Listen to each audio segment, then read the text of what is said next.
You're really good at what you do. And that's why marketing is so hard.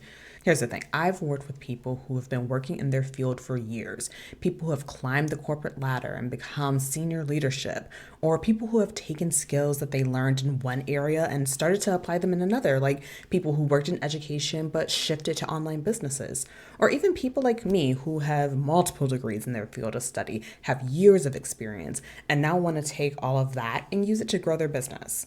And I mean, you would think that because of the degrees, the years of experience, the amazing transferable skills, it would then be easy to market and grow your business to get clients. But I found that these are the people that struggle, not because they are just bad at marketing, but because they are so good, people don't realize that the brilliant advice that they are giving is actually relevant for them. So, what I see happening is that even though everything that they're saying in their content is technically correct, the content that they create just really doesn't seem to work. People aren't booking calls, and they're left questioning why people who seemingly have less experience are able to get clients easier than them. Now, if you listen to that and you're just like, yep, that's me, then today you're going to want to listen to this episode because I'm going to walk you through why you're not connecting with the people in your audience with the words you're using in your marketing. And I'm going to break down the things that you can do to fix it so you can start getting clients excited to work with you. So I think the best way for me to really describe what I'm talking about here is to give you an example. Now, for the longest time, I considered myself someone who had big goals and zero follow through. I'd make plans for days, give a step by step breakdown of what needed to happen. But then when the time actually came for me to do said plan, I'd just sit there and I'd do nothing. And if you were to ask me what my issue was, I'd just say I was lazy. Like, I had ambition that was greater than the effort I was willing to put in. And honestly, I just needed to get myself to working harder. Like, that's how I would describe my problem. Now, if you are a mental health professional, a life coach, leadership coach, anything along those lines, and you heard what I was telling you, and then you also saw my career and achievements and all the things that I'd done, you'd know that, this girl isn't lazy. She's a perfectionist, a procrastination perfectionist to be exact. But there is no way that I would ever describe myself as that. Because in my head, a perfectionist was just always actively buzzing around doing all the things and all the tasks, and everything had to be done exactly the right way, and they were always getting on other people for not doing things the exact right way up to their standards. And for me, I saw myself not doing anything. Like, how could I be a perfectionist if I wasn't even working on tasks that I said that I wanted to do? So even though for years I saw content talking about, like, if you're a perfectionist, do this, or how to overcome your perfectionist tendencies, or how I run my business as a recovering perfectionist, like, none of those things ever connected with me because I didn't see myself that way. So what actually got me to see that I am in fact a perfectionist and not someone who's lazy and can't seem to accomplish everything I want? Well, it was a post that I saw from the Harvard Business Review on Instagram. Now, this post didn't lead with perfectionism. It led with the habits and the actions that I was actually doing, describing things the way that I was saying them. It literally said, often sees yourself as lazy, not able to complete project, has great ideas that you're not acting on. And I was like, yep, that's me. The Harvard Post hit me with the congratulations, you're a procrastinator perfectionist. And I was like, oh, that's it. That's me. That's what it is. And so I tell you this because my story isn't unique. Like, I'm not unique in the fact that I see marketing content all the time and I'm just like, nope, they aren't talking to me. Delete the email, scroll past the post. But in fact, the post was talking directly to me all along. I just wasn't connecting it. And this disconnect happens with your marketing for one main reason. You're good at what you do. You know the answer to the problem your people are having. You can't help but to just name it and solve it because you see it coming from a mile away. You know exactly what it is, you know exactly what things are going to help, and you're just like, here's a solution. And you do that because you see this all the time. You're just like, I'm saving you time, getting straight to the point. I want to help you. Here's how I can help. I don't know why this example is coming to mind, but think about if you were a landscape and lawn expert and you were telling people about soil pH levels. Like, I don't know why this is coming to mind, but like let's go with it. And all the content that you want to make is about how to help people get better lawn pH and talking about things to add to the lawn and a better lawn care cycle and all these things that keep a lawn nice and green and healthy. Because that's the problem they have. Most of your clients have a pH problem. But your people don't realize that. They're like, I keep watering my grass and it's still yellow. How do I get my grass green? They aren't looking at your pH content because they don't even realize they have a pH problem. And so this lawn person, this lawn business owner, they are talking about the exact right topic. It is highly relevant, but they aren't talking about it in a way that their ideal people will even realize that this content is perfect for them. This is what's happening in your content. You're talking to the exact right people and you're talking about the exact right topics. Your people just don't realize that you're talking to them. Not yet, anyway. And it's because you have such deep knowledge of the problem and are so clear about how to solve it, your person, they just really haven't caught up to you yet. So, how do you make sure your audience realizes that the content you're creating is actually for them? You have to be way more descriptive about what your people are experiencing before you offer them up a label or a solution, because they won't realize it or believe that you're talking to them if you jump the gun too fast. Now, I know that we were just talking about like lawn industry, but like let's get into a more like coaching industry example. Let's say that you're a life coach and what you say in your marketing all the time is that you help people become more confident to live the life that you want. Right? So you're talking to them about like what happens when you're not confident and how gaining confidence will help them in their career and in their dating life and in their business. All great things. Only problem is that your people don't see themselves as someone with a confidence problem. Like I was saying before, like as a life coach, your knowledge is so deep, but your audience, like they aren't on the same page as you. Your person is thinking, I'm a confident person. My problem is that I just keep dating the wrong person. Or I'm a confident person. My problem is just that my career is going nowhere. Or I'm a confident person. My issue is just that I just can't seem to get big collabs like other people in other businesses. And now you as a life coach, you're thinking, you're literally describing confidence problems, but that's not how your audience sees it. So it is your job in your marketing to be way more descriptive. And here's what I mean by descriptive. Your marketing needs to mention the exact actions your people are taking. If they think that their career is going nowhere, your marketing needs to talk about how they are sitting in their car for a full 5 minutes before forcing themselves to go out and go to work. You need to talk about how at first they would show up to work right at 9 a.m., but then 9 a.m. turned into 9:05, which then turned into 9:10, then 9:20. And now you're so over the job that your boss just better be happy that you showed up at all. That's how dead end your career feels. That level of description is going to show people like, oh, they get it. Like they must have helped someone with that exact same problem because that is me. I cannot get myself out of bed or I cannot get myself out of the car or I just keep going there later and later and later because I just can't bring myself to go to work.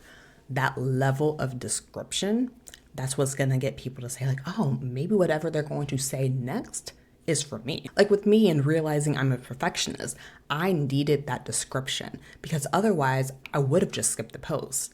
You have to be descriptive and meet your person where they are at in your marketing. I remember when I was working with a business coach client of mine and she told me that her people are frustrated with the growth of their business. And I asked her, what does that mean for them to be frustrated? And she looked at me like I was so stupid and looked at me like frustrated, fed up. Like, what else do you mean? And then I pushed her a bit more. And I was like, what are the things that your people are doing to show that they are frustrated?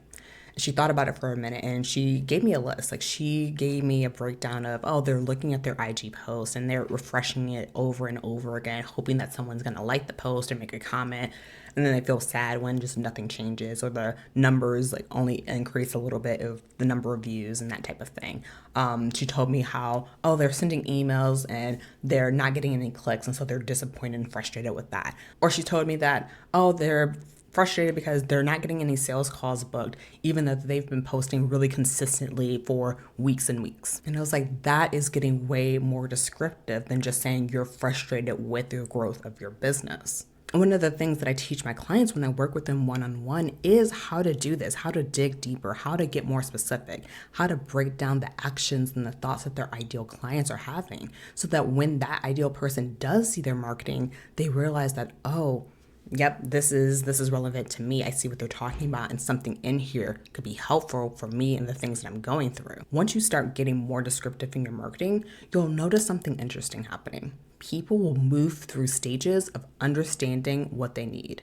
This is what we call the awareness funnel. And understanding it will help you create content that meets people exactly where they are.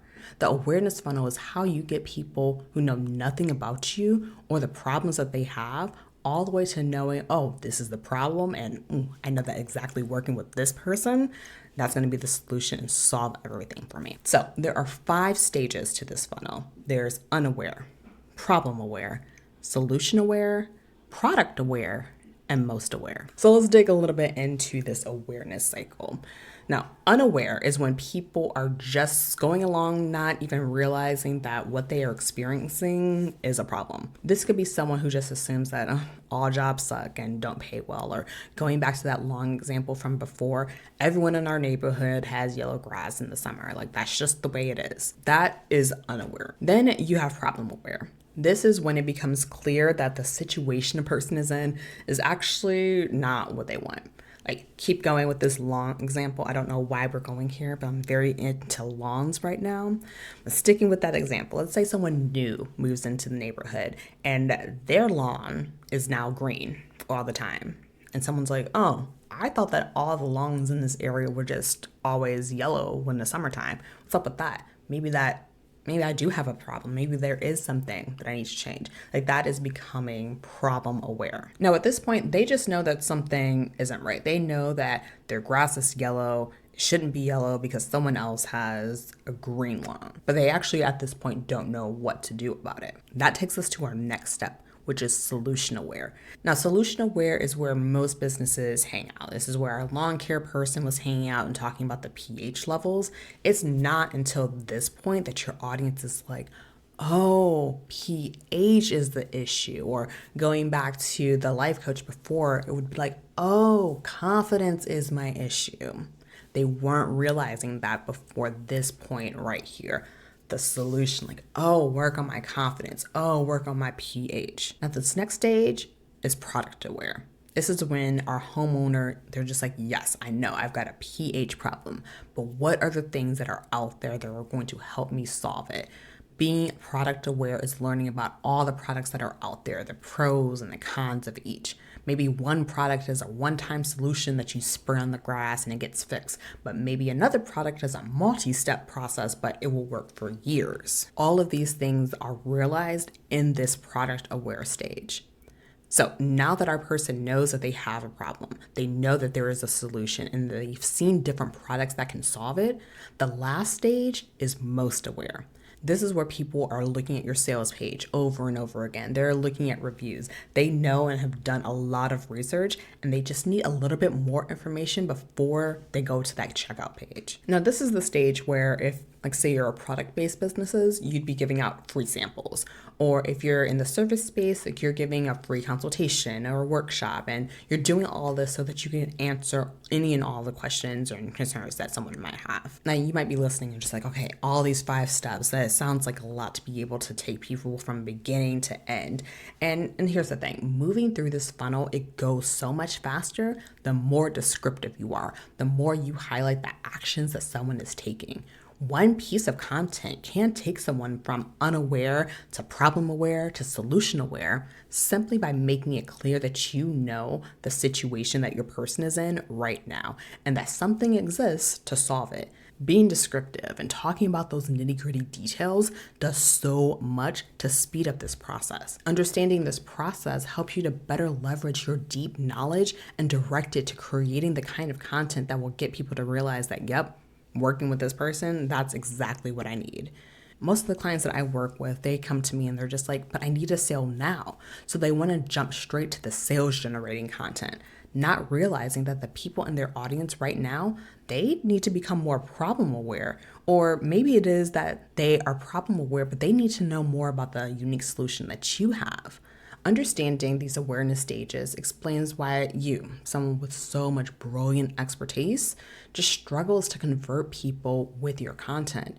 You're creating great content, but it's not matching where your audience is in their journey. In my one-on-one marketing and messaging program, I help you take your years of expertise where you're able to quickly see what someone's problem is from a mile away and help you turn it into marketing content that proves that you're the best choice because you are meeting your people where they are at. Because I bet what's happening right now for you is that if you're a money coach, you're dropping these amazing gems, but only other people in the money space are just eating it up, thinking that it's brilliant. They're sharing it and they're making contents. But those other money coaches, they aren't your audience. The people your coaching would be perfect for, crickets. They're not responding. I've had clients who had that exact same issue. Other life coaches or other career coaches were enjoying the content, but not their ideal client. After learning how to, in great detail, create marketing content that could describe the exact situation their person was in, their business changed. They were booking more sales calls, and all because my clients could now show their audience that they were in fact speaking directly to them and had a solution for their problem. If you're ready to have people start noticing your content, let's work together in the blueprint. I'll show you how simple tweaks can take your content from being overlooked to converting clients, all because people realize that you're the one that they need to work with. Go to the show notes and book a call today. All right, y'all. Until next time, I'll talk to you soon. If you want more marketing that works right in your inbox, head to the show notes and sign up for the email list. You'll be the first to know how you can work with me on mastering your marketing.